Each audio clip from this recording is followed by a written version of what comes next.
Did Catherine of Aragon and Prince Arthur consummate the marriage? This question was to become of decisive importance for English and European history.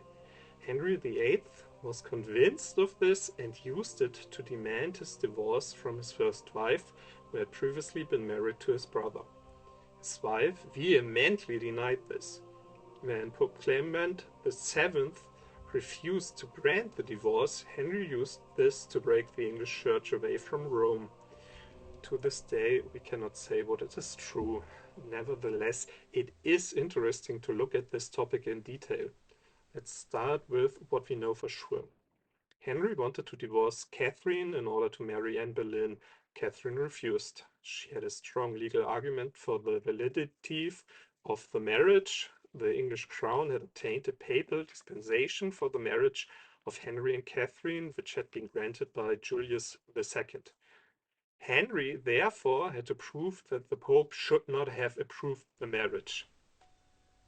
This depended on the English king being able to prove that Julius II had been deceived as to whether Catherine and Arthur had consummated the marriage. If this was the case, the biblical passage Leviticus 18:16 would apply. If a man shall take his brother's wife, it is an unclean thing, they shall be childless. Henry interpreted the lack of a son with Catherine in the same way, even though the couple had a daughter with Mary. Catherine of Aragon and Prince Arthur married on November 14th, 1501, when both spouses were 15 years old. They were bedded down immediately after the wedding to consummate the marriage. The reporting Herald wrote about the statements of the witnesses of the wedding night, and thus these worthy persons concluded and consummated the effect and complement of the sacrament of marriage. In other words, they did the deed. In keeping with this, the spouses were given their own household in which they lived as a married couple. However, Catherine was later to testify that this impression was deceptive. There had been no sexual contact between the couple. Arthur had only slept in the same bed as her 7 times in total. She was even at Henry's feet during the trial in England and shouted that he knew she was telling the truth. No doubt she meant that it was Henry who had clearly taken her virginity. However, there is no independent evidence of this in form of red sheets. This also applies to a wedding night with Arthur. King Ferdinand of Spain wrote in 1503 that it was known in England that Catherine was still a virgin. However, the Spanish and English courts were interested in a remarriage at this time. The further testimonies we have come from extremely biased trials. In England in 1529, Arthur's body servant testified the following: I made the said prince ready to bed, and with others conducted him clad in his nightgown unto the princess's bedchamber, often and sundry times, when he entered and then continued all night.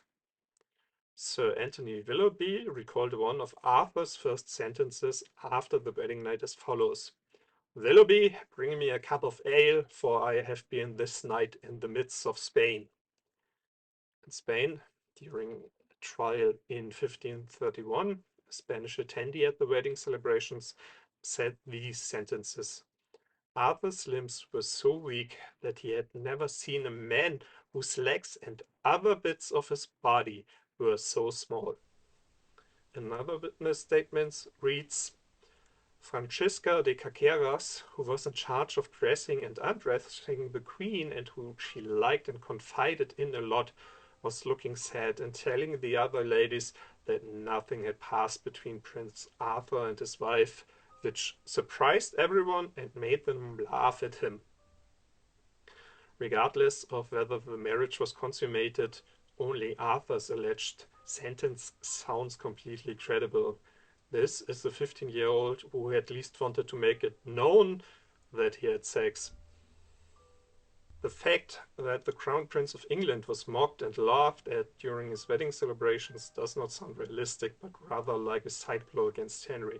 Ultimately, it is therefore a question of plausibility and personal credibility.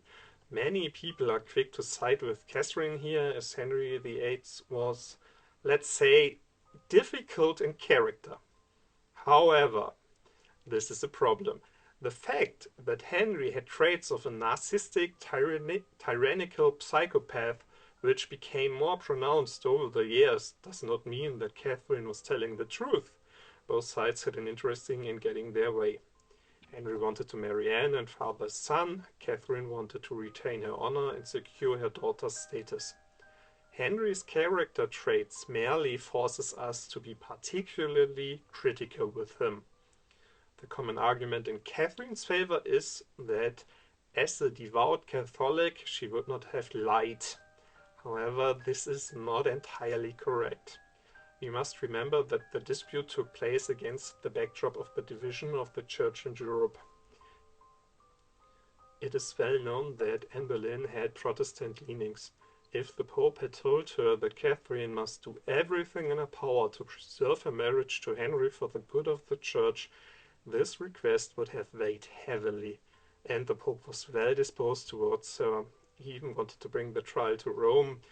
Henry was also a devout Christian. He also felt bound, at least in principle, by the commandment that he must not lie. However, we know for certain that he did so on several occasions. He probably pushed ahead with the divorce proceedings so aggressively because Anne was already pregnant and Henry was expecting a son. Under no circumstances could this son be born out of wedlock. So, what is true? Personally, I tend to believe that Catherine lied with papal approval for the following reasons, which are pure speculation on my part and nothing more. As Arthur's wife, her most important task was to have children as quickly as possible. She therefore had an interest in consummating the marriage as quickly as possible. This can even be seen to some extent in the Spanish testimonies. Catherine's chambermaid is said that nothing happened between the two spouses. This clearly indicates that the Spanish princess wanted things to be different. After Arthur's death, people in Spain and England were equally happy about the new marriage, and so a lie was told that apparently had no victims. However, we will probably never know for sure, as only two people were absolutely clear about what really happened between Catherine and Arthur, the prince and the princess.